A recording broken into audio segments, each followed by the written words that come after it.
Bonjour à tous, j'espère que vous allez bien. Bienvenue sur ma chaîne Catalasso with God. Pour cet épisode, j'avais à cœur de pouvoir aller un peu plus profondément, encore une fois, on aime aller dans la profondeur, dans la pensée que j'ai pu vous partager dans l'épisode précédent.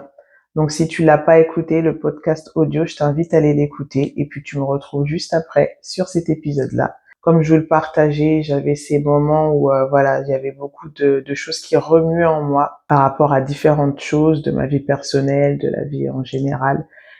Et le Seigneur m'avait donné cette parole de Josué 1, verset 6, fortifie-toi et prends courage. Et la manière dont c'est venu dans mon cœur, c'était vraiment avec, comment dire, je le dis un peu avec nos mots humains, mais c'était vraiment avec cette intonation, point d'exclamation. C'est un ordre, en fait.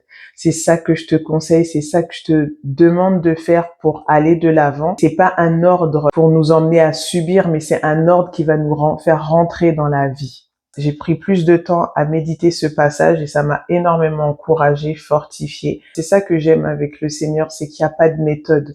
Il n'y a pas de façon de faire pour tel ou tel. Il n'y a pas de système en fait. C'est la vie, le mouvement et l'être.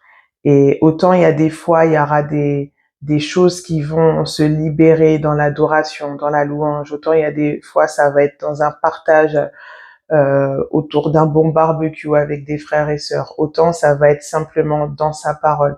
Voilà, vraiment c'est important de laisser le Saint-Esprit se mouvoir comme il le veut et pas nous décider de la manière dont Dieu doit nous répondre, voilà, venir agir comme nous on le pense. Encore une fois, Ésaïe 55, nos pensées ne sont pas ses pensées. Il y a un passage où l'apôtre Paul dit que soyez puissamment fortifiés dans votre homme intérieur. Et vous savez, on a notre corps, on a notre âme, notre esprit. Parfois, c'est notre âme qui est en déclin par rapport à notre esprit. Notre esprit qui est uni au Saint-Esprit, lui, saisit la pensée du Seigneur, lui saisit voilà ce qui se passe, l'esprit en nous se régénère jour après jour, mais il a cette connexion qui est unie au Saint-Esprit. Maintenant, on a notre âme à venir assujettir au Saint-Esprit. De la même manière que David pouvait le dire dans les psaumes, mon âme espère en l'Éternel. Il s'adressait à son âme pour que son âme puisse sortir de toutes ces pensées qui le menaient à une dépression, à un découragement, à un abattement. Et parfois, il faut savoir se positionner et ordonner à notre âme d'espérer en l'Éternel. Parfois, il faut savoir se positionner en ordonnant à notre âme de ne pas se laisser abattre. Ça ne veut pas dire encore une fois qu'il ne faut pas exprimer nos moments de tristesse, nos moments de faiblesse devant le Seigneur, mais il y a une différence entre exprimer ce qu'on peut ressentir et rester dans ce qu'on peut ressentir. Je vais vous lire Josué chapitre 1 du verset 1 à 9. On va laisser le Seigneur nous fortifier.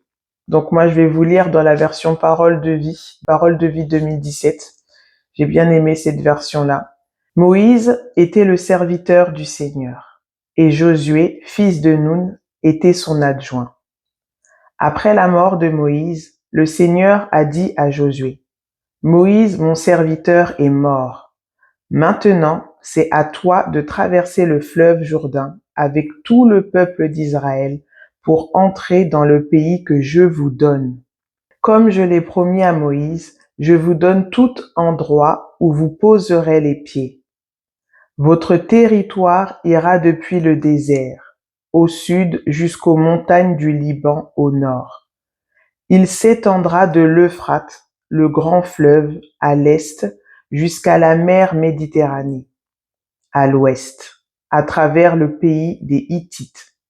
Pendant toute ta vie, personne ne pourra te résister. Je serai avec toi comme j'ai été avec Moïse. Je ne te laisserai pas, je ne t'abandonnerai pas. Verset 6. Sois fort et courageux. Oui, c'est toi qui donneras en partage à ce peuple le pays que j'ai promis à ses ancêtres. Sois fort et très courageux. Efforce-toi d'obéir à toute la loi que mon serviteur Moïse t'a donnée. Ne t'éloigne jamais de cette loi. Alors, tu réussiras dans tout ce que tu feras. Répète sans cesse les enseignements du livre de la loi. Redis-les dans ton cœur, jour et nuit. Ainsi, tu t'efforceras d'obéir à tout ce qui est écrit. De cette façon, tu mèneras tes projets avec succès et ils réussiront.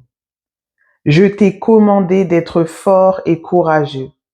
Ne tremble pas, n'aie pas peur, car moi, le Seigneur ton Dieu, je serai avec toi partout où tu iras. Waouh! Quand on lit ça, on se dit, mais vraiment, je sais pas comment Josué s'est senti une fois que le Seigneur s'est adressé à lui de cette manière, parce que ici, clairement, c'était la première fois qu'il est écrit, en tout cas dans la parole, où on lit comment le Seigneur s'est adressé à Josué. Il y a plusieurs passages où vous noterez les références où on voit, lorsqu'il y avait encore Moïse avec eux, Moïse allait à la tente de la rencontre lorsque le Seigneur descendait, Moïse allait à la tente de la rencontre, et il y a un verset dans Exode, il me semble, ou Deutéronome, je noterai la référence, où il est écrit que voilà, Moïse est rentré dans la tente de la rencontre, et Josué est aussi rentré dans la tente de la rencontre. Et à la fin, Moïse, il sort de la tente de la rencontre, mais lui, Josué, il restait dans la tente. C'est-à-dire que Moïse et Josué, c'était les seuls qui avaient ce privilège, entre guillemets, mais qui avaient ce rapport, cette intimité avec le Seigneur. Mais nulle part avant ce moment-là, il est écrit que l'Éternel s'est adressé à Josué.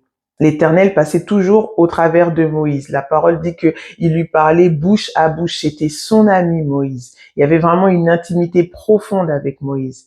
Mais Josué, lui, qui sans le savoir, j'ai envie de dire, allait être le successeur de Moïse, par cette démarcation à rechercher, à connaître le Seigneur, à être dans cette intimité. Pour moi, dans mon point de vue humain, je me dis c'est ça qui a fait toute la diff parce que Josué avait ce cœur de chercher à connaître Dieu. Tandis que les autres, la plupart, ils restaient dans leur tente en regardant, entre guillemets, le spectacle de voir l'Éternel descendre sur la tente de la rencontre au travers de cette colonne de nuée ou cette colonne de feu. Mais Josué, lui, il était persévérant. Il cherchait à développer vraiment cette intimité avec le Seigneur. Et ici, c'est la première fois qu'on voit la manière dont l'Éternel, Dieu, va s'adresser à Josué. Et il va s'adresser à lui, comme j'ai pu vous le partager dans l'épisode précédent, dans ce petit podcast audio. Ils étaient dans un temps de deuil. Moïse venait d'être mort. J'ai envie de dire plutôt, il a été enlevé auprès du Seigneur. Son corps n'a pas été trouvé. Moïse est parti auprès du Seigneur. Son temps était venu. Il n'a pas pu rentrer sur la terre promise à cause d'entre guillemets sa désobéissance, mais c'est pas vraiment une désobéissance, c'est juste que à cause de la pression que le peuple mettait sur Moïse, cela l'a poussé au lieu de parler au rocher, il a frappé sur le rocher pour que l'eau jaillisse. Donc c'était comme si ça avait mis un peu du doute ou voilà. Ça c'est autre chose. Moïse, il est plus là. Donc j'imagine Josué, ça faisait déjà 40 ans qu'il marchait avec Moïse. 40 piges, les gars. Josué avait vu la sortie d'Égypte. Il avait vu comment l'Éternel avait œuvré au travers de Moïse. Malgré ça, une fois que Moïse n'est plus là, c'est un peu la panique à bord, quoi. Le peuple, j'aime beaucoup me scénariser quand je lis la parole de Dieu. J'imagine le peuple qui devait pleurer, crier, qui devait se dire mais qu'est-ce qu'on va devenir, qui devait jeter de la poussière en l'air comme ils avaient en coutume quand ils étaient en deuil. Ils devaient déchirer leurs vêtements. Ça devait être c'était pas genre 200, 300 personnes, c'était des milliers de personnes, hommes, femmes et enfants qui devaient être dans un deuil comme pas possible après 40 ans dans le désert. Il faut vous mettre dans tout le contexte, 40 ans dans le désert à errer, à s'accrocher à ce que Dieu disait au travers de Moïse. Tout cet arrière-plan qu'il portait. Et là, le gars Moïse, leur sauveur, entre guillemets, même si c'est Dieu qui les sauve au travers de Moïse, mais pour eux, c'était leur sauveur, comme pour d'autres, ça va être leur pasteur, leur représentant qui leur adresse la parole de Dieu.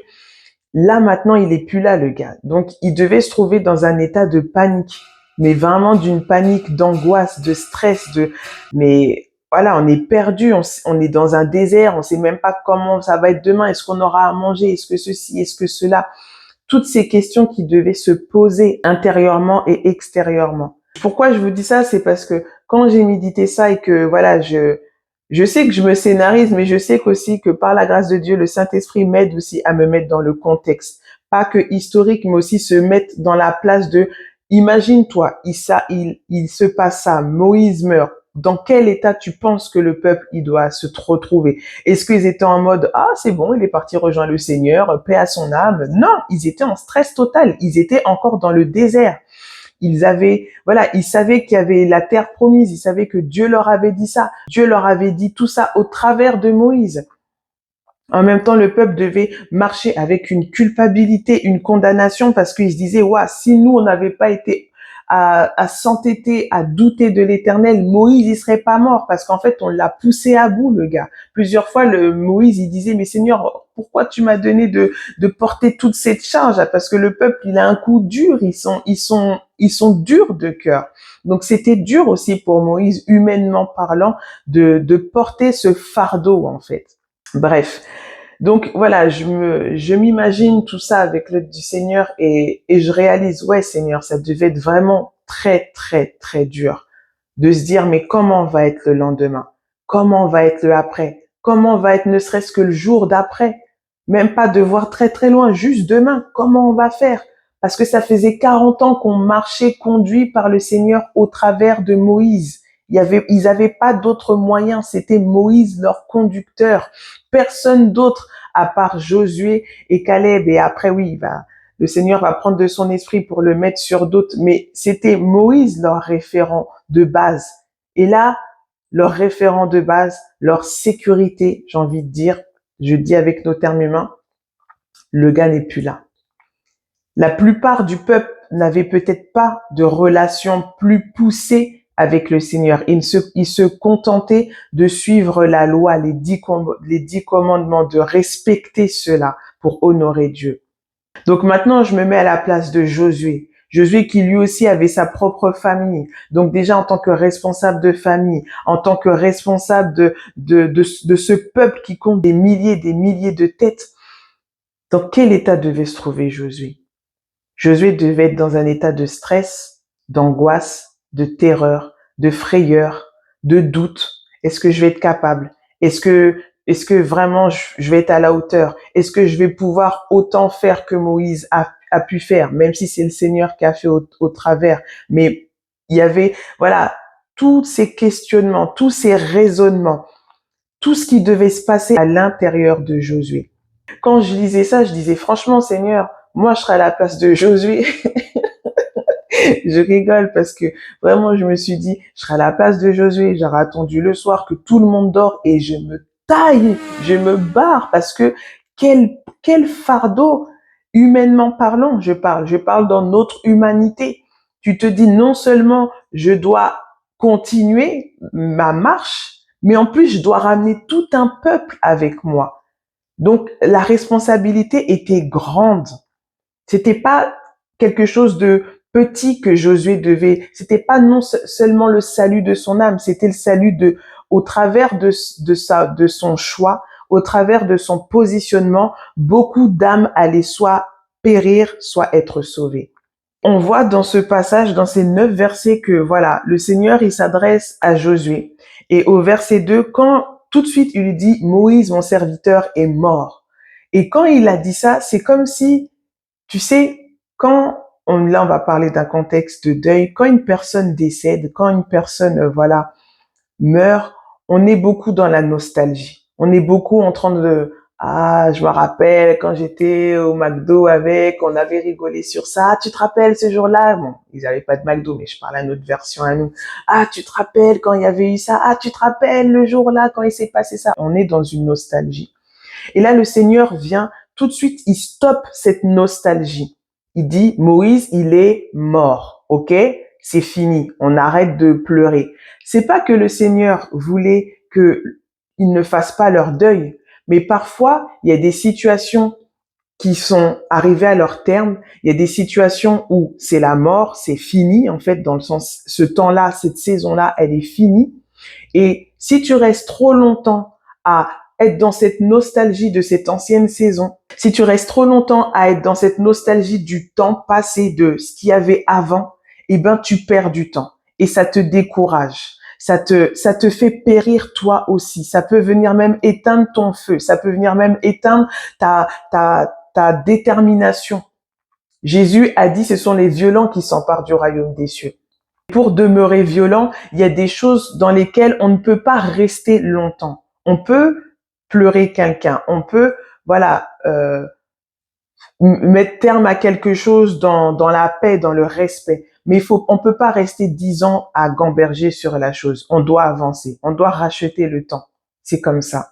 Et la manière dont le Seigneur vient à Josué, il dit direct, Moïse, il est mort. OK? C'était mon serviteur et il est mort. En gros, c'est mon affaire, c'est pas la vôtre. Parce que c'était mon serviteur. Tout ce que Moïse, il a pu faire pour vous, c'était pour moi qu'il faisait. Parce que c'est moi qui a voulu vous sauver, qui a voulu vous délivrer de la main de Pharaon, parce que j'avais déjà promis ça à mon fils Abraham. Moïse, il est mort. Maintenant, c'est à toi, Josué, de traverser le fleuve. Il y avait une traversée à faire. Mais un fleuve, c'est pas comme si tu traverses ta baignoire ou ta piscine, les gars, ok? Donc, il y avait une traversée à faire. Et pour moi, tout ce qui symbolise une traversée, c'est on passe de quelque chose pour rentrer dans quelque chose de nouveau. Et ici, le Seigneur appelait son peuple, le peuple d'Israël, les Juifs, au travers de Josué, à quitter le désert pour entrer dans la terre promise. Quand j'ai lu ça, j'ai dit, mais vraiment, Seigneur, c'est ça. Dans toute saison de nos vies, on doit passer de quelque chose pour entrer dans une autre. On doit quitter un palier pour aller dans un nouvel palier, un nouveau palier. On doit aller quitter l'ancien pour aller dans le nouveau, aller dans une nouvelle dimension, comme on aime dire. Mais pour aller dans ce nouveau, il faut quitter quelque chose. Et parfois, ce qu'on va quitter, on était dans un certain confort. On était sécurisé parce que, c'est bon, là, je suis là, je gère maintenant, j'ai l'habitude, je sais, je sais ce qu'il faut faire, je sais comment agir, réagir, ceci, cela. Mais maintenant, le Seigneur, il dit maintenant, ça, c'est fini, il faut que vous traversez le Jourdain pour rentrer dans le pays que moi, je vous donne. Le Seigneur les appelait pas à traverser pour qu'ils mènent leur vie tranquille, mais les faire traverser pour qu'ils puissent rentrer dans les plans parfaits de Dieu, c'est-à-dire de posséder Canaan, parce que la terre de Canaan, il l'avait déjà donnée par la foi, prophétiquement, il l'avait donnée à Abraham. Il avait dit, cette terre, ça sera pour toute ta descendance, tous ceux qui vont, ta postérité, tous ceux qui vont te suivre. On se remet en Josué, nous-mêmes par rapport à ce qu'on peut traverser, on est Josué ou Josuette ou Josua, j'en sais rien. Mais voilà, on se met dans le personnage de Josué. Ça faisait 40 ans qu'il vivait dans le désert. Il a fait son temps en Égypte, il est sorti, mais il a passé plus de temps dans le désert qu'en Égypte. Donc Josué, entre guillemets, il connaissait plus le désert qu'autre chose. Et maintenant, Dieu lui dit de quitter ce qu'il connaît, les choses dans lesquelles il s'est habitué depuis 40 ans où il a dû faire ses enfants, parce qu'il a sa famille aussi. Josué, on le voit dans d'autres passages, il a sa famille, car lui-même, il dit, moi et ma maison, nous servirons l'Éternel. Donc, il a sa famille, il a ses enfants, il avait peut-être des petits-enfants, il avait peut-être, ses filles qui étaient mariées ou ses fils qui étaient mariés. Donc, il a sa famille. Il a grandi, il a vécu avec sa famille, il a construit sa famille dans le désert. La parole nous dit que dans le désert, le peuple d'Israël, leurs vêtements ne se sont pas usés, ni leurs chaussures. Pourtant, il n'y avait ni boutique, ni cordonnier. Mais la grâce, le surnaturel de Dieu était là, la faveur de Dieu était là, que ils n'ont manqué de rien malgré qu'ils étaient dans le désert. Et parfois, c'est ça. On est dans une saison, ta saison, elle s'appelle le désert. Mais dans ton désert, tu ne manques de rien. Dans ton désert, tu as ce qu'il faut. Mais c'est pas là que Dieu veut que tu demeures pour toujours. Ce n'est qu'un temps pour que après tu ailles dans ce que lui, il a prévu pour toi depuis toute éternité. Mais ce qui me faisait comprendre, c'est que le souci, encore une fois, je contexte eux, comment ils le vivaient, la mort de Moïse, le peuple d'Israël ça faisait 40 ans, voilà, sachant que eux, ils ont fait 40 ans, pourquoi? À la base, ils devaient faire que 40 jours. Mais comme ils ont craint, ils se sont endurcis, ils disaient, ah, on était mieux en Égypte, Dieu a dit, voilà, vous allez rester 40 ans. Et en gros, que toute la génération qui était rebelle, on va dire, qui était à se plaindre sans cesse, à murmurer contre Dieu, il faut que cette génération-là, elle passe. Et après, la prochaine génération, elle va rentrer dans la terre promise. Donc, pendant les 40 ans, tous les anciens ont péri. Et là, c'est la nouvelle génération qui, elle, a grandi dans le désert.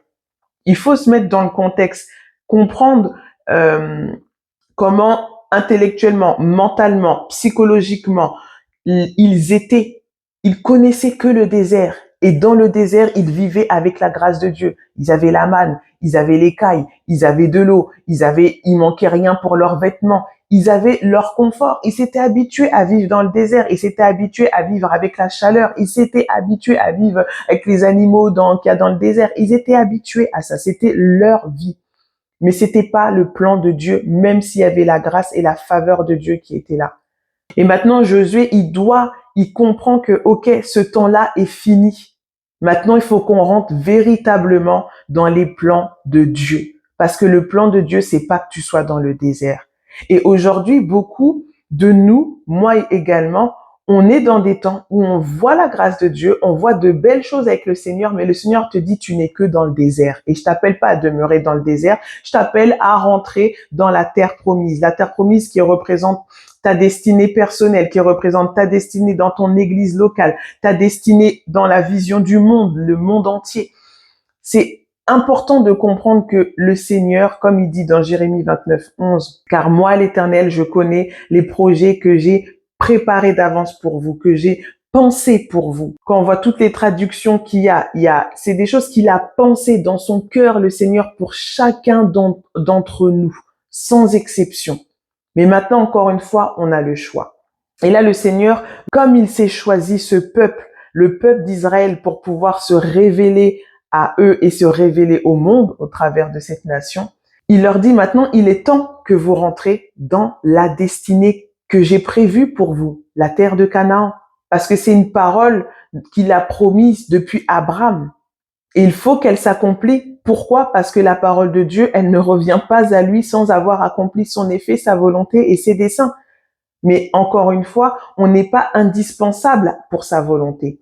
Parce que je vous le rappelle, la génération d'avant, pendant ces 40 ans dans le désert, ils ont péri parce que eux, ils étaient endurcis de cœur. Ils se rebellaient, ils murmuraient contre Dieu. Et Dieu a dit, eux, ils vont pas rentrer, mais leurs fils, en gros, et leurs filles, eux, ils vont rentrer dans mes plans parfaits. Là, le Seigneur s'adresse à Josué. Moïse, il est mort. On arrête la nostalgie. On arrête de penser au passé. Et on avance. Dans tout ça, il y avait beaucoup de choses que le Seigneur avait déjà déclarées.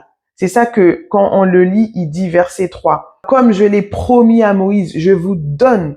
C'est-à-dire que c'est des choses que Dieu avait déjà dit à Moïse, que Moïse avait déjà parlé au peuple, que le Seigneur va nous donner ce pays, telle terre, de telle extrémité à telle extrémité. Mais effectivement, quand on le voit, quand le Seigneur va leur dire, voilà, envoie les 12 espions pour aller un peu voir comment est votre terre, qui est à vous, la terre de Canaan. Ils se sont rendus compte que la terre de Canaan, il y a des géants, il y a des peuples violents, il y a il y a des défis de fou, quoi. Mais tu nous dis que c'est à nous. Et c'est ça qui devait emmener en même temps cette frayeur au peuple, parce qu'ils se disaient, ok, il y a la terre de Canaan, elle est à nous, ok, il n'y a pas de souci, Seigneur. C'est comme quand on est là parfois, ok, Seigneur, je reçois cette prophétie, oh, la prophétie, elle est belle, elle nous met du baume au cœur. Mais pour rentrer dans la prophétie, là, il y a des géants. Pour rentrer dans la prophétie, là, il y a des combats à gagner. Pour rentrer dans la prophétie, là, il y a des renouvellements de pensée, des délivrances, des libérations à avoir, dans lesquelles on doit rentrer pour qu'on puisse vivre pleinement, qu'on puisse jouir pleinement de notre terre promise. Et le peuple, il devait penser à tout ça. Il devait dire, ok, il y a la terre de Canaan, mais nous, on a vu les géants. Mais nous, on a vu tel peuple. On a vu ça, on a vu ça, on a vu ci. Même si c'est vrai, il y a le lait qui coule, il y a le miel, il y a l'abondance. Mais on a peur. Mais comment on va faire? Et C'est pour ça que quand j'ai lu, je me disais, mais quand même, Seigneur, tu t'adresses à Josué d'une manière, point d'exclamation, quoi. C'est un peu le coup de pied au cul que Josué avait besoin. Il avait besoin d'un bon coup de pied aux fesses dans l'amour de Dieu pour qu'il puisse, gars, vas-y, vas-y. De la même manière qu'il avait dit à Gédéon, vaillant héros. Pourtant, Gédéon était là, mais je suis le plus petit et ma famille est la plus petite et ceci, c'est là. Mais Dieu ne regardait pas à ça. Dieu ne regardait pas à la condition physique extérieure de Gédéon ou là de Josué, de la circonstance que Moïse était mort, que le peuple il était peut-être en train de faire un deuil de je ne sais pas combien de temps, de voilà. Dieu regardait à sa parole et à ce qu'il a déposé en chacun d'eux, et là, à l'occurrence, en Josué. De même que quand on a des circonstances dans nos vies, quand il se passe des moments où il faut traverser un fleuve pour quitter quelque chose d'ancien pour rentrer dans le nouveau, ça fait peur parce que on sort de nos zones de confort, comme là ils quittent le désert, ce qu'ils ont toujours connu. On va aller dans quelque chose de nouveau qu'on ne connaît pas, qu'on va devoir découvrir, qu'on va devoir s'adapter, ou dans des choses dans lesquelles où parfois il va falloir voilà apprendre des nouvelles choses. Donc ça veut dire voilà gagner des compétences, gagner encore en plus en savoir-faire, savoir-être, toutes ces choses-là. Et nous, on le voit pas, on s'en voit pas capable. On se dit mais non, moi je peux pas faire ça. Seigneur, je suis trop petit, je suis trop petite. Seigneur, la chose que je vois là, c'est que géant et moi je me sens trop petite. Mais le Seigneur, lui, il nous voit pas comme nous on nous voit. Là, le Seigneur, dans ce moment-là, si il venait s'adresser à Josué en mode oh Josué, je sais, tu es triste, c'est normal, voilà, Moïse est mort. Cela n'allait pas aider Josué. Josué, il allait encore plus pleurer, sa famille ici et le peuple aussi. Parfois, il y a des moments où, comme un parent, comme tout parent, il y a besoin de fermeté. Mais pas une fermeté pour dire, en gros, je suis insensible à ce que tu ressens, mais une fermeté pour que tu puisses pas demeurer dans cet état qui va te faire perdre ton feu, ton zèle, ta persévérance, ta détermination. Et là, à l'occurrence, c'est de cette manière-là que moi j'ai compris que le Seigneur est venu s'adresser à Josué. Quand il lui dit, voilà, au verset 6, sois fort et courageux. Il lui dit ça avec un ton, je te l'ordonne d'être fort et courageux. Comme ce passage dans la parole, dans les psaumes où il dit, l'Éternel, votre Dieu, vous ordonne d'être puissant. C'est un ordre que Dieu nous donne.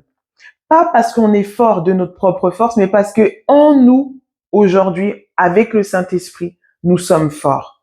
Il nous donne la force. Il nous rend capables dans des moments de faiblesse. C'est pour ça que l'apôtre Paul pouvait dire, c'est dans mes faiblesses que j'ai vu sa puissance agir. Pas parce qu'il est resté dans un état de faiblesse, mais la situation qu'il vivait qui le rendait faible, il a dit, OK, ça m'affaiblit. OK, c'est dur. OK, ce qui vient devant moi, je sais que c'est ta volonté, Seigneur, mais ça me fait peur, mais j'y vais. La force de Dieu est venue. L'onction vient l'accompagner. La grâce, la faveur de Dieu va venir et toi-même tu vas dire waouh, mais en fait ça coule. Oui, parce qu'en fait la seule chose que Dieu nous demande c'est vas-y, vas-y. Parce que comme il a dit ici à Josué, je te donne cette terre parce que je l'ai déjà promis à Moïse, parce que je l'avais déjà dit à Abraham. Je vous donne cette terre. Vous maintenant, juste mettez-vous en marche. Et si ils étaient restés dans un positionnement de deuil, où tu es assis, où tu te lamentes, où tu sors pas, où tu te laves pas, où tu es là, tu es en train de regarder tes photos de il y a 5 ans, il y a 2 ans, quand tu vivais d'après toi tes meilleures années, tu vas jamais rentrer dans l'abondance de Dieu là où coule le lait et le miel. Là où tu vas découvrir véritablement qui tu es dans une profondeur, dans une nouvelle dimension, dans une dimension de gloire. Parce que c'est ce que nous sommes appelés à vivre, de gloire en gloire, de révélation en révélation. On ne peut pas se contenter de la manne d'hier. Même le peuple d'Israël dans le désert, le Seigneur, il disait, voilà, toute la manne que vous allez récolter, c'est pour le même jour. Faut pas en garder pour après, ça va être pourri. Mais il y en a combien vous mangez de la manne? Il y a de la moisissure, il y a la mousse blanche, il y a des champignons, il y a même des cafards qui viennent dessus, mais toi tu continues à manger cette manne. Et lorsque Dieu veut te donner quelque chose de nouveau, Et après, tu te plains d'indigestion, de ceci, de cela. Mais c'est parce que tu es en train de manger quelque chose qui n'est plus de ta saison. Tu es en train de manger quelque chose qui n'est plus de ce que Dieu veut te donner. Et c'est pour ça que c'est important de connaître les temps, les saisons dans lesquelles on se trouve en tant qu'église, en tant que assemblée locale, en tant que dans ta vie personnelle, où tu en es.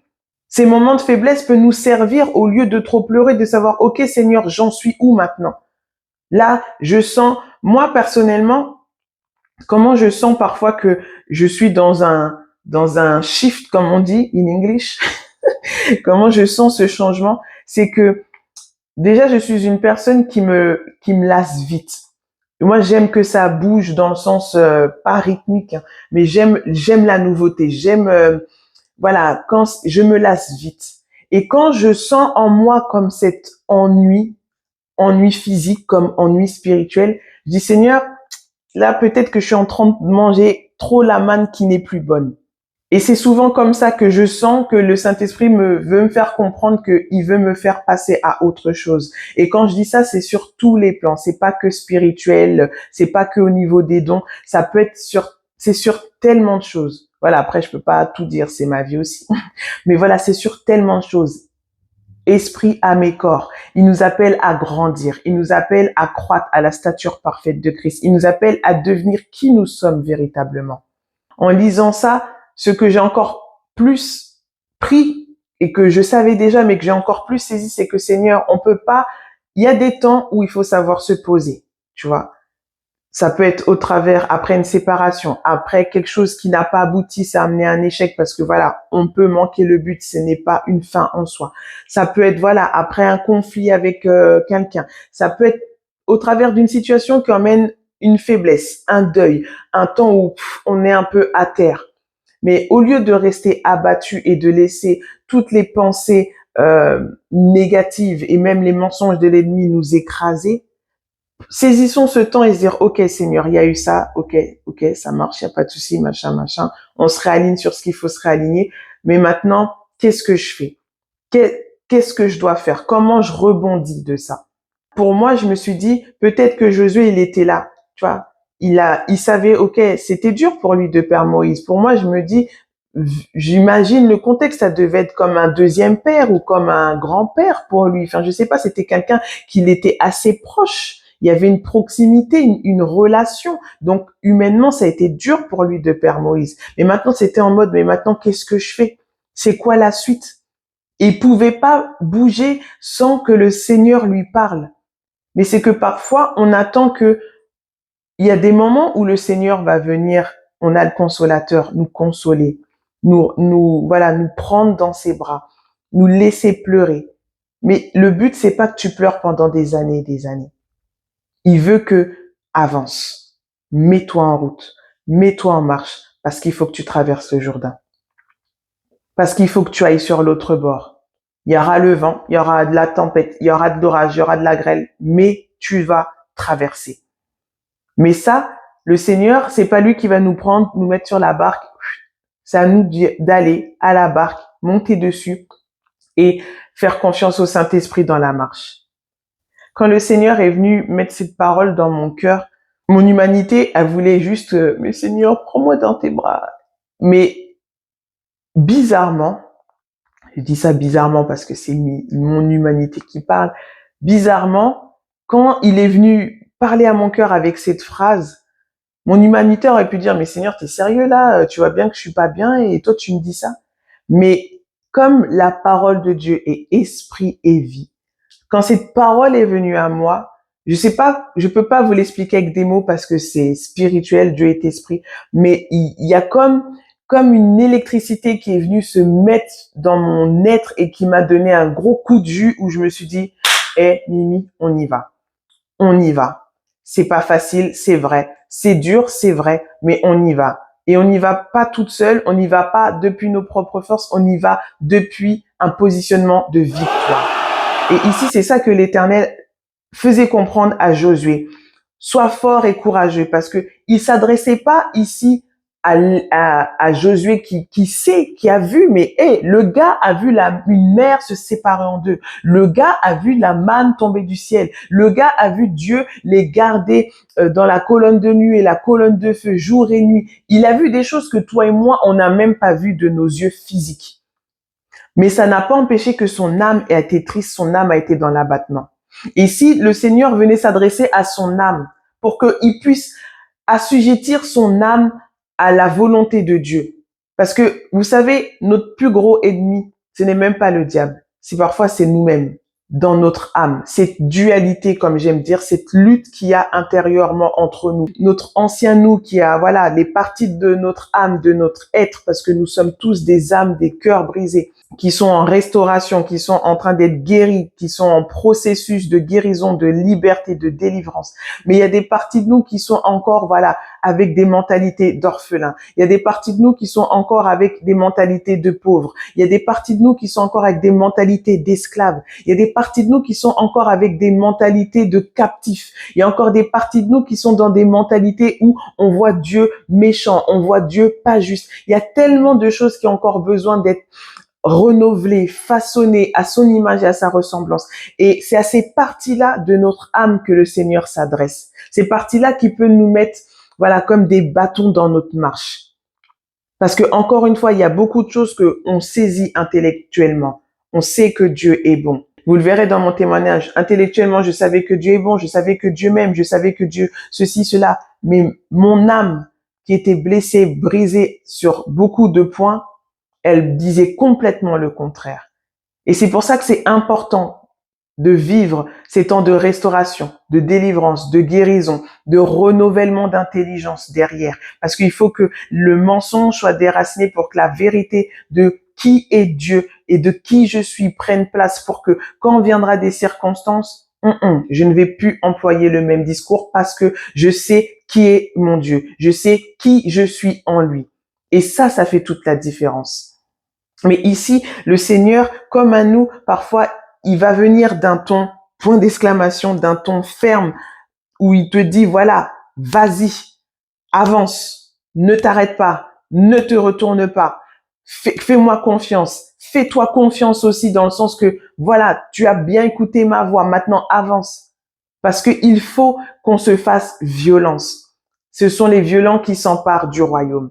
Et ici, quand j'ai lu ça, c'est vraiment ça qui est venu. Je dis, Seigneur, quand je vois ça, c'est vraiment, t'as dit à Josué. Pourtant, Josué, c'était pas un petit gars. Hein. Le gars, quand il est parti avec les 12 en faisant partie des 12 espions, lui et Caleb, c'est les deux qui ont eu le courage de dire, hé les gars, on y va. Mais ils se sont pas appuyés sur leurs biscottos, sur leurs tablettes, ils se sont pas appuyés sur leurs armes, ils se sont appuyés sur le Seigneur, il a dit ça, donc on y va.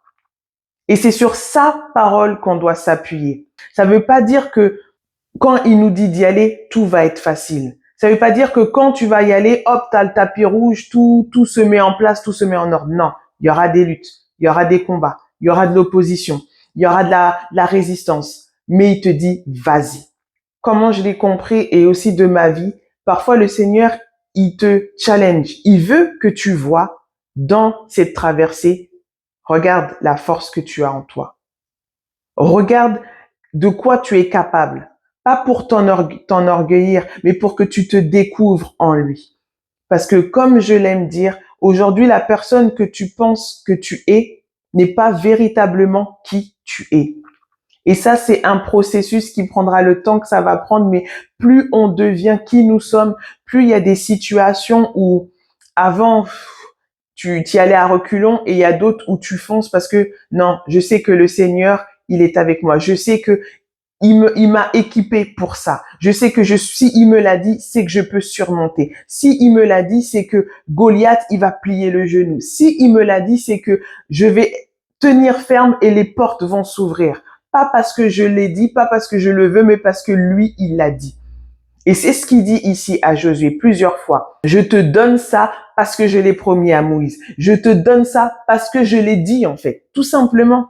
Et il n'est pas un homme pour mentir, ni le fils de l'homme pour se repentir. Et c'est sur ça que je veux nous encourager vraiment à nous faire violence. Parce que ça va être de plus en plus difficile, que ça soit dans le monde, que ça soit, voilà, l'église, comme le Seigneur avait mis à cœur que l'église va mal. Donc, il va falloir se faire violence sur beaucoup de choses pour pouvoir rentrer dans les plans parfaits que lui, il a préparés d'avance. Mais ici, dans ce passage, que je sais que je pense chacun de nous qui connaissons la parole, qui lisons la Bible, connaît ce passage dans Josué, qu'on lit souvent. Le verset 8. Voilà, répète sans cesse les enseignements du livre de la loi, redis-les dans ton cœur jour et nuit. Ainsi, tu t'efforceras d'obéir à tout ce qui est écrit. De cette façon, tu mèneras tes projets avec succès et ils réussiront. Ici, c'est des points d'honneur que le Seigneur lui a donnés pour que Josué puisse réussir, pour que Josué puisse être le conquérant qu'il est appelé à être. En commençant verset 7, il lui dit, efforce-toi. C'est pour ça que j'ai bien aimé cette version. Je vais relire verset 7. Sois fort et très courageux. Efforce-toi. Efforce-toi. C'est-à-dire, fais ta part. Discipline-toi. Et moi, c'était quelque chose pour moi de très dur d'apprendre à me discipliner et que tous les jours encore, et comme je vous dis, c'est pas que sur le plan spirituel ou de lire sa Bible, mais dans plein de choses, d'être constant, d'être régulier. C'est quelque chose qui, pour moi, je dois vraiment me faire violence pour maintenir cela. Ça veut pas dire que parfois on a des moments d'âme, on est humain, mais il faut s'efforcer. Efforce-toi d'obéir à toute la loi que mon serviteur Moïse t'a donnée. Ne t'éloigne jamais de cette loi, alors tu réussiras dans tout ce que tu feras. Et parfois, nous, on veut faire à l'envers. On veut réussir dans tout, mais on s'efforce pas d'être ses disciples. On s'efforce pas d'être ceux qui vont écouter sa voix. Parce que là, il parlait de la loi de Moïse. Maintenant, on est appelé à écouter la voix de notre bon berger. Tu peux pas réussir dans des choses si c'est pas Dieu qui te l'a dit. Tu vas te prendre des murs, tu vas être déçu. Je sais de quoi je parle. Tu vas être déçu. Tu vas croire que Dieu est un menteur, toutes ces choses-là. Mais en fait, tu n'as même pas écouté Dieu. Tu t'es écouté toi. Tu as écouté ce que toi t'avais envie. Tu as écouté tes émotions. Tu as écouté peut-être même la voix du serpent. Et c'est important de reconnaître la voix du bon berger, de discerner sa voix. Et quand tu es convaincu par l'Esprit de Dieu, bien sûr, et pas par tes envies à toi, mais quand tu es convaincu par l'Esprit de Dieu, ok Seigneur, tu m'as dit d'aller à la direction A, j'y vais. Même si je vois de l'opposition, tu m'as dit que je vais aller à la direction A, j'y vais. Même s'il y a des géants, tu m'as dit que je dois aller à la direction A, j'y vais. Et c'est ça, en fait, que Dieu lui donne, en fait, un peu cette méthodologie spirituelle, mais ça veut pas dire qu'il faut tout méthodologer, on invente des mots, c'est pas grave. Mais voilà, il fait comprendre à Josué, la loi que j'ai donnée, c'est-à-dire la parole que j'ai prononcée de ma bouche, aujourd'hui on va le dire en étant dans la vie de l'esprit, ce que Dieu te dit, ce que le Saint-Esprit te dit, lui qui vient te conduire dans toute la vérité, s'il te donne une direction, s'il te donne un ordre, s'il te dit voilà, fais ça, parce que même si toi tu comprends pas, je sais ce que ça va aboutir, ce que ça va déclencher derrière, fais-le. Même si tu as l'impression que tout est à contresens, même si tu as l'impression que mais Seigneur, qu'est-ce que tu m'as dit? Ça n'a rien à voir. Fais-le. Parce que lui, il voit déjà le plan d'ensemble. Nous, on voit que le pas d'après. Et c'est sur ça qu'on doit s'appuyer, sur sa parole. Et il lui dit, ne t'éloigne jamais de ça. Ici, c'est pas simplement t'as ta Bible et tu gardes ta Bible, voilà. C'est pas ça que le Seigneur nous demande. De toute façon, la Bible en soi n'est qu'un papier. Sa parole, elle est esprit et vie. Le Saint-Esprit, les apôtres, ils avaient pas on dit que c'était des hommes sans instruction.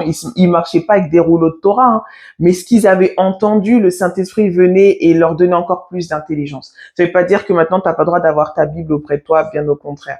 Aujourd'hui, il nous dit, ne t'éloigne pas de ma parole, c'est-à-dire que c'est quelque chose qu'on doit garder en nous.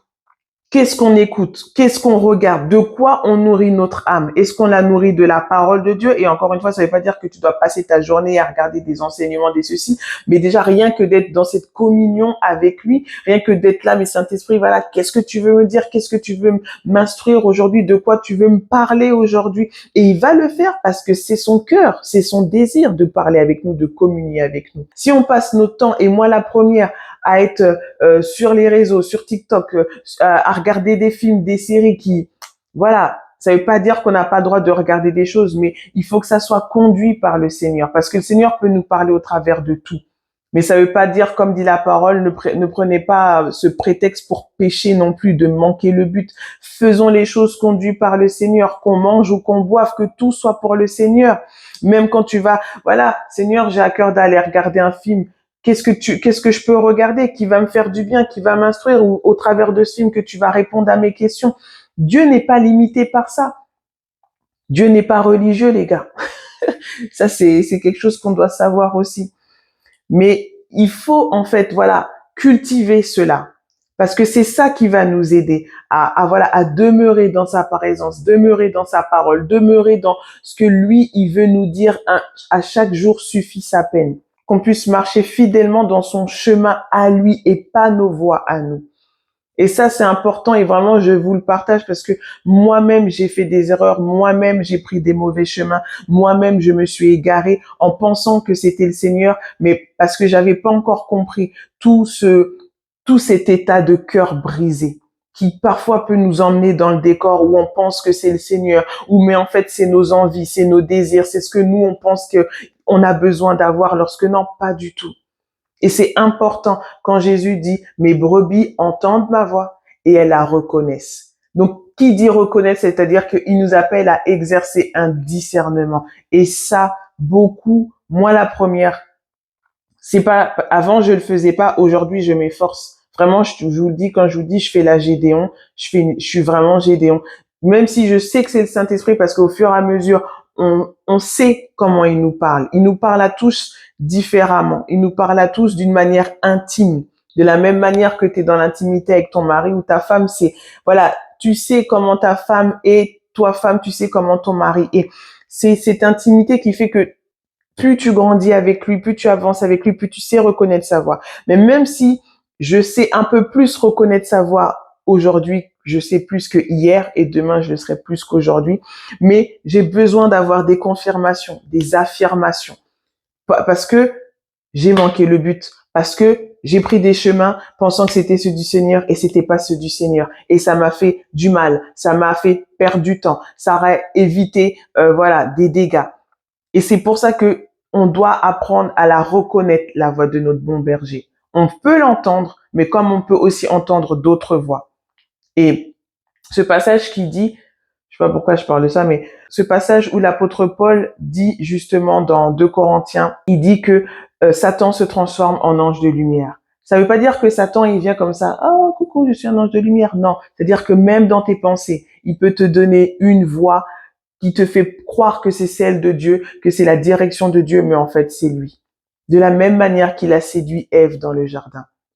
Il n'est pas venu à elle d'une apparence à faire peur, mais d'une apparence à faire croire que je veux te donner le bien. C'est un bon conseil que je te dis là de manger de l'arbre de la connaissance du bien et du mal. Discernons, reconnaissons la voix de notre bon berger. C'est important. Et ça nous fera beaucoup gagner de temps et éviter des souffrances, des blessures pour rien, parce que c'est pas ce que le Seigneur veut pour nous. Mais voilà, encore une fois, on a notre part à faire de sonder les choses, que ça soit dans ta vie personnelle ou dans ce que les gens peuvent recevoir pour toi, voilà, de pas prendre toute parole, toute prophétie, mais prendre le temps, ok Seigneur, j'ai reçu ça, tel frère m'a dit ça, telle sœur m'a dit ça, voilà, qu'est-ce que toi tu dis maintenant? On revient à Josué, toutes ces clés qu'il lui dit, et je t'invite, voilà, à prendre le temps de lire et de méditer ça, mais voilà, il lui dit, voilà, efforce-toi. Au verset 8, répète sans cesse, c'est-à-dire que il lui montre que tu as cette part à faire, Josué, pour cultiver ma loi, ma parole, cultiver cela, répète-toi les choses, déclare-les. Et moi, c'est ce que je fais parfois quand voilà, on a tous des moments, comme je l'ai partagé dans l'épisode précédent, on a tous ces moments où dans nos pensées, c'est l'agitation. Dans nos pensées, voilà, il y a du trouble. C'est normal. C'est le combat que l'on vit dans notre foi, dans notre marche. Mais quand vient des mensonges, parce que au fur et à mesure, on sait reconnaître aussi les mensonges de l'ennemi, surtout quand c'est des mensonges que le Seigneur a déjà mis à la lumière, mais que voilà, c'est un processus de déracinement et l'ennemi, il va toujours venir par les mêmes routes qu'il avait axées en toi, par les mêmes brèches qu'il avait axées avant. Il va réutiliser les mêmes ruses. Mais maintenant, nous, on a appelé à devenir des hommes et des femmes matures spirituellement pour que justement Quand lui, il vient avec son mensonge, moi tout de suite, quand il y a des mensonges qui viennent, tout de suite, non, ce n'est pas la vérité. Et je le dis à haute voix, je le proclame pour déjà moi-même, je l'entends et que spirituellement, tu vas pas me la faire. Tu vas pas me la faire. Ici, c'est pour ça qu'il dit à Josué, voilà, répète ces choses pour que, en fait, dans tes pensées, ça soit toujours la pensée de Christ qui demeure, la parole, la loi ici, comme il disait à Josué, que tu répètes tout le temps ma loi, les commandements, tout ce que je vous ai prescrit, pour que voilà, ça vienne renouveler ton intelligence et que ça vienne pas faire que si tu ne le fais pas, en gros, ça va te faire l'effet inverse. Tu vas laisser les mensonges de l'ennemi prendre place, tu vas laisser tes propres convictions prendre place, tu vas laisser tes propres désirs prendre place. Et non, le Seigneur, il veut que ça soit lui, le Seigneur en nous, parce que, encore une fois, je le dis et je le répète, lui seul sait ce qui est bon pour nous, pour toi, pour moi. Ça veut pas dire qu'aujourd'hui, tous tes désirs sont mauvais, bien évidemment, mais il y a des désirs qu'on a qui sont appelés à être sanctifiés. Pas parce qu'ils sont mauvais, mais parce que le Seigneur va peaufiner la vision. Il va venir encore l'élargir, il va venir encore la donner. Vous savez, je vais essayer de donner une image. On a des visions parfois, mais nous, on la voit que dans un entonnoir. Elle est, voilà, pour nous, elle est satisfaisante, elle est plutôt pas mal. Mais encore une fois, c'est parce qu'on se connaît pas. Et plus tu apprends à te connaître, plus le Seigneur, il dit, tu vois, ce projet que tu as, ce désir que tu as, il est bon, il est véritablement de moi, parce que la parole nous dit que dans le cœur de l'homme, il y a des chemins tout tracés, c'est-à-dire qu'on est aussi appelé à les sonder. Voilà, Seigneur, montre-moi les chemins tout tracés dans mon cœur, tes chemins à toi, bien sûr. Tout ce que tu as prévu pour moi, en fait, pour que je m'épanouisse, pour que j'ai la vie en abondance. Et parfois, le Seigneur va dire, tu vois, ça, c'est mon cœur pour toi, ce que j'ai mis en toi. Mais plus tu grandis dans la connaissance de qui tu es, plus la vision s'élargit. Parce que, vous savez, Dieu nous appelle pas à vivre des petites choses. Il nous appelle à être dans l'excellence, dans la grandeur. Mais encore une fois, je dis ces termes, ce n'est pas avec la vision du monde, c'est avec sa vision à lui, la vision de son cœur. Ça veut pas dire qu'il t'appelle à que tu sois connu sur tous les territoires de tous les continents de la terre. C'est pas ça que je veux dire. La vision va s'élargir depuis sa grandeur selon lui, selon ce il a déposé en toi. Il y a des choses, plus on va se connaître, plus la vision elle va s'élargir. Plus on va dire avant, je me sentais pas capable de ça, mais aujourd'hui, je sais que je peux faire ça. Bien sûr, il faut que ça soit dans sa volonté, dans son plan parfait, parce que le but, c'est que tu sois dans la terre promise. Je vous encourage vraiment à prendre le temps de méditer vraiment sur toi à partir du verset 6 jusqu'au verset 8. Ces deux versets, il y a beaucoup de clés de compréhension pour que nous-mêmes, on puisse, voilà, comme il lui dit, pour que tu aies du succès, pour que tout ce que tu entreprends, tu réussis.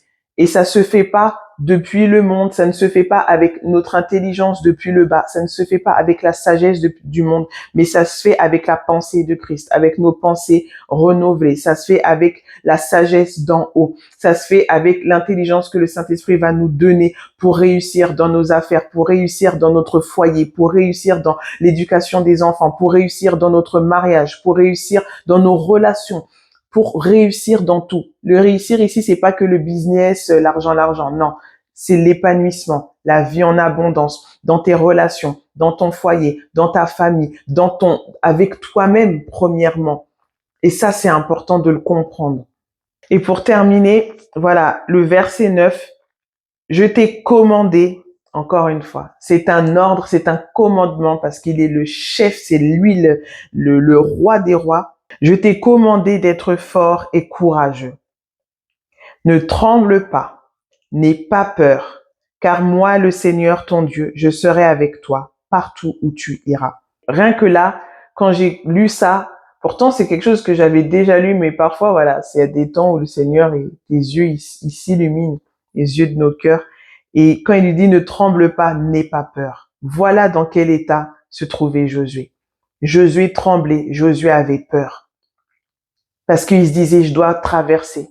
Je vais devoir quitter le désert, là où j'ai construit, j'ai bâti avec ma famille, là où, voilà, j'ai eu mes enfants, mes petits-enfants, ceci, cela.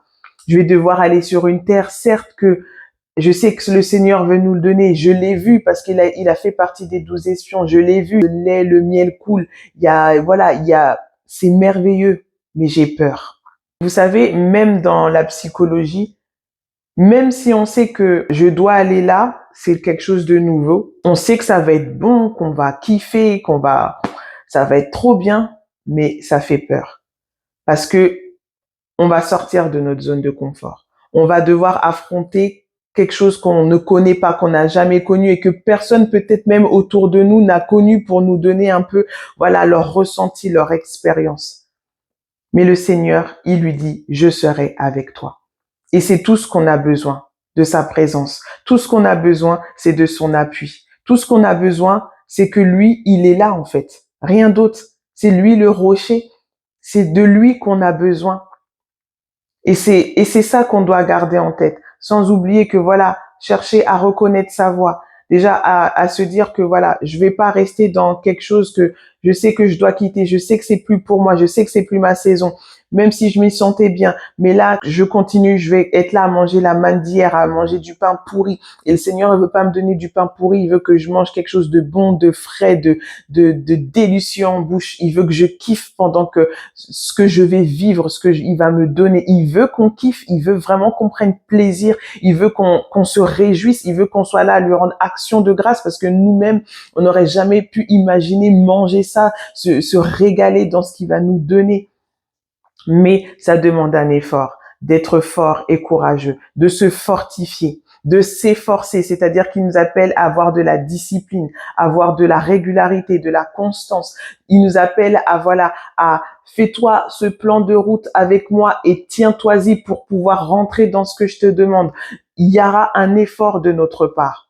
Va falloir sortir de la paresse, sortir de la fainéantise, sortir du sommeil. Réveille-toi, toi qui dors, et Christ t'éclairera.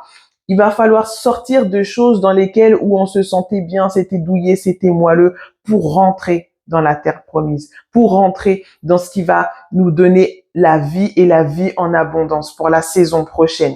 Ça va peut-être être pour 1 année, 2 années, 10 ans, 20 ans, je ne sais pas. Mais aujourd'hui, le Seigneur nous appelle à quitter pour aller dans la terre promise. Et je le crois, non seulement il nous appelle à quitter des choses dans nos vies personnelles, comme moi, il s'est adressé par rapport à une situation personnelle, mais je le crois même au travers de l'Église. Il appelle l'Église à quitter des choses. Il nous appelle à quitter des systèmes, des religiosités, de la pensée selon le monde, selon l'homme. Il nous appelle à sortir de tout ça pour rentrer dans le véritable, pour demeurer dans le véritable, pour rentrer dans ce que lui, il veut nous donner, pour rentrer dans cette communion plus profonde, plus intime, pour rentrer dans la dimension de l'épouse et de l'époux, pour rentrer dans cette révélation de ce cœur à cœur avec lui. Et qui dit épouse, c'est-à-dire que l'épouse porte le nom de l'époux. Donc si tu portes le nom de ton époux, ce qui est à lui est à toi et tu vas le manifester, tu vas le refléter dans la sphère là où Dieu t'appelle. C'est pas que dans les ministères, dans les églises, mais ça peut être dans ton entreprise, ça peut être dans ton lieu de travail, ça peut être à l'école, ça peut être dans ta famille, dans ton foyer, si peut-être tu es le seul qui est chrétien, qui est converti. Il nous appelle à refléter cela, à manifester cela. La terre, la création soupire après cela, après cette révélation de ses fils, de ses filles. Mais pour cela, il va falloir quitter l'ancien pour rentrer dans la terre promise. Il va falloir traverser le Jourdain. Je sais pas c'est quoi ton Jourdain. Moi, je sais c'est quoi mon Jourdain. Il y a de la boue, il y a des mauvaises herbes, mais on va traverser. C'est pas ça qui va nous arrêter. Tu sais pourquoi? Parce qu'il a dit, je serai avec toi. Si tu sais que là où tu dois aller, c'est la direction du Seigneur. Si tu sais que là où tu dois avancer, c'est ce que lui, il t'a dit, fonce. Je t'encourage, je m'encourage. Fonce. Allons-y. Il faut qu'on se discipline. Faut que, voilà, qu'on quitte les mauvaises habitudes. Faut qu'on cesse de dormir, à remettre à demain. Il faut qu'on cesse aussi de trop rêver. C'est ce qu'il me disait quand je dis trop rêver. Si je pouvais faire ci. Fais-le. Fais-le. Pourquoi tu ne le fais pas? Pourquoi tu es toujours à juste te faire des simulations dans ta tête? Pourquoi tu ne te lances pas? Si le Seigneur te donne la paix, fais-le. Comme il dit, ce que ta main trouve à faire, travaille en fait. Si tu as envie de créer quelque chose, si tu as envie d'inventer quelque chose, si tu as envie de commencer quelque chose de nouveau où tu n'as aucune compétence, t'as jamais fait, mais tu as ce désir-là dans ton cœur, fais-le. La vie, elle est trop courte, en fait. Même si, voilà, comme je dis, moi, je veux vivre longtemps, je veux voir mes enfants, mes petits-enfants, arrière-petits-enfants. Aussi longtemps que Dieu voudra, je veux vivre. Mais en même temps, la vie, elle est courte. C'est-à-dire que, voilà, je suis arrivé à un point de ma vie où je dis, Seigneur, je sais pas combien de temps il me reste. 30 ans, 60, 80, 100 ans, j'en sais rien. Mais les années qui me restent, je veux les vivre. Je ne veux plus les subir. Je ne veux plus les voir passer et à la fin de l'année, quand vient les temps de faire le bilan, j'ai que des regrets. Je veux les vivre. Et même si dans cette année-là, il y aura eu des échecs, il y aura eu des manquements de but, mais ces manquements de but vont m'apprendre, vont m'aider encore plus à reconnaître ta voix, vont m'aider encore plus à discerner, vont m'aider encore plus à prendre le temps de, voilà, d'être sûr de ce que je dois faire. Tout doit nous enseigner et pas nous abattre, en fait. Le juste tombe, mais il se relève. Ça, c'est un verset aussi, je vais bien vous le mettre là, parce que parfois on dit oui, le juste tombe et Dieu le relève. Non, relis la parole. Le juste tombe et il se relève. Lui-même, il prend la décision de se relever. Comme Josué ici, il avait le choix. Soit tu restes dans le deuil, soit tu te relèves, mon gars. Et Dieu lui a dit, moi, je t'ordonne. Parce que Josué, ça dépend pas de toi seulement, ça dépend pas que de c'est pas que pour ta vie que je te demande d'avancer, mais aussi pour le peuple qui est derrière toi. Parce que si Josué ne faisait pas cette démarche-là, le peuple allait rester dans le désert. Aucun d'autre n'avait ce mandat pour faire passer le peuple. Ce mandat avait été déposé sur Josué. De même, au travers de ta vie, si tu te bouges pas, si tu saisis pas ce que Dieu te demande, tu vas, non seulement toi, tu peux passer à côté de ta destinée, mais il y a des âmes qui peuvent manquer le but à cause de toi. Et c'est ça qu'on doit prendre conscience. Et c'est ça que j'ai réalisé, moi, dans ma propre vie. Je me dis, Seigneur, il y a des choses que si je me fais pas violence, c'est ma descendance qui va récolter. Si je me fais pas violence, c'est eux qui vont récolter. Et moi, je ne le veux pas. Alors, qu'est-ce que tu choisis?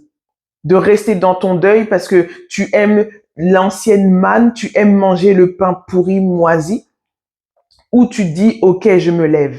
Même s'il faut traverser le Jourdain, il y aura de la boue, j'aurai peut-être de l'eau jusqu'à là. Parfois, l'eau va passer au-dessus de ma tête. Mais une chose est sûre, je ne vais pas me noyer. Une chose est sûre, je vais sortir, je vais traverser parce que le Seigneur est avec moi.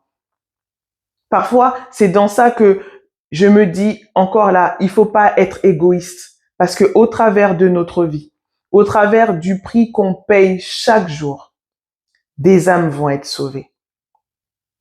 Des âmes vont être sauvées. Peut-être tu seras pas au courant de qui, de quoi, mais au travers de ta vie, au travers de l'impact que tu vas laisser, au travers de la gloire de Dieu qui va rayonner sur toi, de la même manière que Moïse, la parole dit que son visage, il brillait tellement il était dans la présence, dans la Shekinah de Dieu. Tu t'en rends pas compte, mais ça se voit. Et cette gloire, cette lumière, elle est appelée à prendre encore de plus en plus de place, que les fleuves d'eau vive jaillissent. Au travers de tout ce qu'on accepte de payer le prix, de traverser des Jourdains, de quitter des choses, de se séparer de choses. Au travers de ça, d'autres seront sauvés. Au travers de tes témoignages, d'autres seront touchés. Et c'est important, ne soyons pas égoïstes.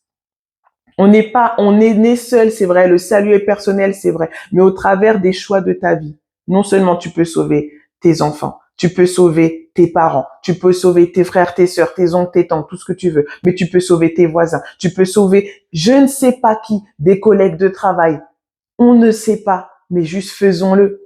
Lui, le Seigneur, il sait, il le sait, et c'est véritable. Tout ce qu'il nous demande, c'est d'être fort et courageux et d'avancer et de traverser et de lui faire confiance, de garder sa parole dans nos cœurs. Quand viennent les mensonges de l'ennemi, déclare ce que le Seigneur, il a dit. Quand t'entends non, tu y arriveras pas. Si j'y arriverai parce que il me l'a dit. Parce que il me l'a dit. Quand Satan a attaqué entre guillemets, Jésus dans le désert, il n'est pas venu avec ses démons, il n'est pas venu avec une cohorte, il n'est pas venu avec des sapes, il est venu avec des paroles pour le mettre en doute. Il est venu avec des paroles pour essayer de le mettre dans la confusion dans son âme. Mais Jésus avait la parole en lui car il est la parole. Jésus était enraciné en le Père, il était en lui, il ne faisait qu'un avec lui. Et c'est pour ça qu'il dit ici à Josué, il faut que tu cultives cela, il faut que tu t'efforces, que tu te disciplines à demeurer dans ma parole, à demeurer dans ce que moi je te dis, pour que quand viendra les moments que l'ennemi voudra essayer de te déstabiliser dans ton âme, répète ce que je t'ai dit. Si je t'ai dit traverse le Jourdain, traverse le Jourdain. Même si une vache allait se mettre devant lui, hey gars, tu traverses pas le Jourdain, dégage de là, je traverse le Jourdain. Et c'est ça, il faut qu'on se fasse violence, véritablement.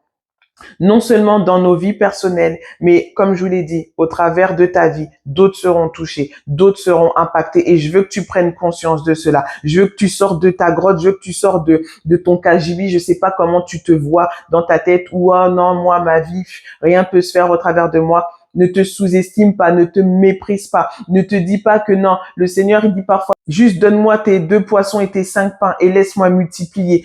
T'as ta part à faire. On a notre part à faire. Jésus a déjà tout accompli. On a notre part à faire pour rentrer dans les bénédictions. La parole dit que nous sommes déjà bénis de toute bénédiction dans les lieux spirituels. Allons les conquérir, allons les chercher et les ramener sur la terre comme au ciel. On a notre part à faire. Vraiment, je veux prier, Seigneur, déclarer que toutes les personnes qui étaient dans un état de lourdeur, de fatigue spirituelle, parce que ça aussi, ça peut être des combats, ça peut être une attaque, tout ce qui venait toujours te faire reporter à demain, tout ce qui venait pour te voler, en fait. Maintenant que toute cette puissance puisse plier les genoux et que toi aussi, tu te fasses ta part, tu te lèves comme un vaillant héros. Fais même ce geste prophétique, tu lèves ta main comme si tu avais une épée, comme si tu avais ce bâton d'autorité parce que tu as une autorité en Christ. Tu déclares cela, je vais me lever parce que je suis un vaillant héros, je suis une vaillante héroïne, je suis ce que le Père a déclaré. Je ne suis pas né pour rester dans le deuil, je suis pas né pour rester dans le désert, je suis pas né pour rester assis sur une tombe, je suis né pour gagner, je suis né pour être la tête et non la queue, je suis né pour conquérir, je suis né pour accomplir ce que le Seigneur a prévu d'avance depuis toute éternité pour ma vie. Saisis-toi de cela, efforce-toi, fais-toi violence, car ton Dieu t'ordonne d'être puissant. Donc voilà, en tout cas moi, encore une fois, merci Seigneur, ça m'a fait beaucoup de bien. Vraiment, les paroles de Dieu sont esprit et vie. Ça nous régénère, comme je vous disais, ça vient renouveler notre homme intérieur, nos pensées. Et juste en étant aligné avec ce que lui, il dit, avec ce que sa parole dit, spirituellement déjà, il y a des choses qui sont en train de se taire, toutes les voix qui parlaient, tout ce qui essayait c'est en train de se taire. Mais maintenant, tiens le cap. Continue d'avancer. Un jour après l'autre. À chaque jour suffit sa peine. Un pas après l'autre. Ne pense pas, ah oui, mais demain, vis aujourd'hui. Ok, aujourd'hui, je dois accomplir ça. J'accomplis ça. Fais déjà les choses jour après jour. Et au fur et à mesure, ça va s'agrandir. Il n'est jamais trop tard. Jamais, jamais, jamais. Merci Seigneur. Vraiment, il est bon. Il est vraiment bon. Comme vous le voyez, là, c'est les vacances. On est au mois d'août maintenant. Donc là, les 2 prochains lundis, je vais pas faire de vidéo, en tout cas en mode format où on se voit, vous voyez, parce que voilà, je vais profiter aussi de ces temps de vacances pour être un peu plus voilà en famille, de prendre du temps aussi pour moi. Je prendrai quand même le temps de faire des podcasts audio, de vous partager ce que j'ai sur le cœur. Encore une fois, comme le Saint-Esprit me conduira. Et je vous dis au prochain épisode où on se retrouvera en face-to-face. Et d'ici là, voilà, encore une fois, fortifiez-vous, prenez courage, prenez le temps d'écouter la voix du bon berger, de reconnaître sa voix. Prenez le temps de laisser le Saint-Esprit vous sonder. Prenez le temps aussi pour vous. Prenez le temps de profiter de la vie, de juste profiter d'être là et de dire merci Seigneur parce que j'ai le souffle de vie, merci parce que je ne manque de rien, même si voilà, on n'a pas besoin de vivre dans le luxe et non, juste d'avoir ce qu'on a, un toit sous nos têtes, de l'électricité, de l'eau pour se laver, de quoi manger, de quoi, profiter du soleil, d'aller s'allonger dans l'herbe, faire le plein de vitamine D. Profitez de la vie, profitez de l'instant présent. C'est un cadeau précieux qu'on a vraiment. Et moi, j'en prends conscience jour après jour. C'est souvent quand je commence à me plaindre parce que je suis humaine. Hein. Mais vraiment, je dis Seigneur, aide-moi à prendre plaisir de l'instant présent. Parce que ce moment-là, demain, je l'aurais pu. C'est maintenant ce que j'ai à saisir maintenant, ne serait-ce que d'inspirer un bon coup et de dire merci, de lui rendre action de grâce, c'est important. Et voilà, on réjouit son cœur aussi en faisant ça parce que il nous a créés, il a pris le temps de nous créer avec amour, avec passion. Donc, rendons-lui au moins ce remerciement. C'est même pas il mérite, c'est on lui doit de le remercier. Je pense que on se comprend, non? Donc voilà, prenez soin de vous et à bientôt.